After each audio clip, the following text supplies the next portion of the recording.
Nemojte čekati. Pomiješajte klinčiće i cimet i bit će vam žao što to niste znali ranije. U ovom ću vam videu pokazati nekoliko vrhunskih i vrlo korisnih načina na koje ova jednostavna kombinacija može zamijeniti brojne skupe proizvode iz trgovine. Uštedjet ćete gomilu novaca. Na kraju ću vam pokazati jedan bonus trik za koji nitko ne zna, pa svakako pogledajte do kraja. Za početak, uzmite žlicu suhih klinčića i komadić cimeta. Stavite ih u mlinac i usitnite dok ne dobijete fini prah, što obično traje oko 20 sekundi. Iako možete koristiti i gotov cimet u prahu, svježe samljevena verzija uvijek ima jaču aromu i daje bolji učinak. Prijatelji, napišite mi odakle ste. Ja sam iz Hrvatske i zanima me da li ste ikada bili u Hrvatskoj. Hvala vam. Kad ste samljeli začine, stavite ih u pola litre vruće vode i dobro promiješajte. Ako želite dodatnu svježinu, možete ubaciti žlicicu čaja od mente ili nekoliko kapi eteričnog ulja.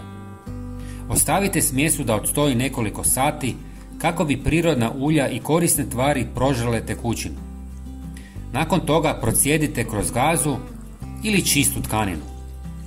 Dobit ćete aromatičan pripravak koji se može iskoristiti na mnogo različitih načina. Prva mogućnost upotrebe ove tekućine jest kao prirodno sredstvo za čišćenje doma.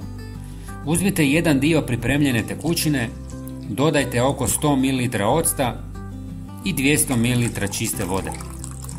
Sve to ulijte u bočicu sa raspršivačem i lagano protresite. Dobit ćete domaći sprej koji učinkovito uklanja nečistoće i neutralizira neugodne mirise.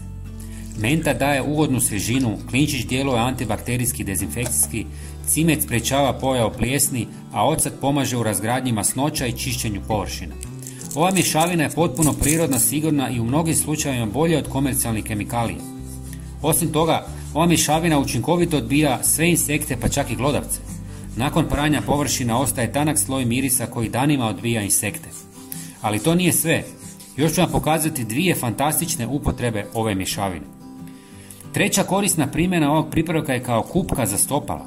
Uzmite dio te tekućine, dodajte 50 ml octa i žlicu maslinovog ulja. Zatim sve to ulijte u posudu s toplom vodom.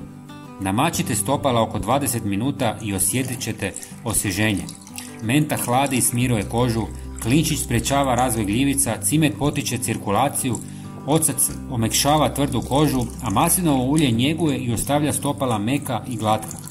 Ako ovu kupku ponavljate redovito, brzo ćete primijetiti vidljivo poboljšanje. A sada bonus trik.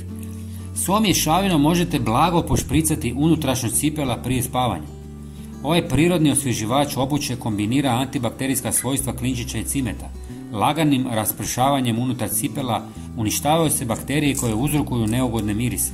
Redovitom upotrebom obuća će dulje zadržati čistoću i ugodan miris čak i nakon dugotrajnog nošenja. Nemojte pretjerivati. Lagano jednom špricnite unutar cipele. Ako volite jednostavne i korisne savjete poput ovog, svakako podržite video lajkom i podijelite ga sa prijateljima. Hvala vam na gledanju i vidimo se u sljedećem videu sa još zanimljivih ideja. Pozdrav!